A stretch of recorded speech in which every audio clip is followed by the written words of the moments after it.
Ang gusto lamang pong iparating sa ating mga kaibigan sa media at mga kababayan natin ang pasasalamat ni Congressman Arnie Teves sa pamunuhan ng National Bureau of Investigation sa pangunguna, siyempre, ni Director and former Judge Jaime Santiago. I affirm his statements kanina that all basic human rights as guaranteed in the Constitution, all the rights of the accused, and norms of decency were observed by Director Santiago and his staff. Napaka-bait po, napaka-disente, at napaka-matulungin po ng staff ng NBI, the entire organization.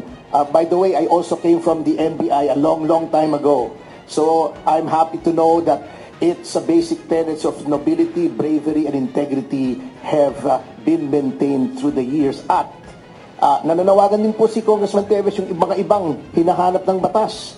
Baka pwede mag-request kayo na dito na kayo sumuko kay Director Santiago and you can be assured of fair, impartial, and very decent treatment. Salamat po.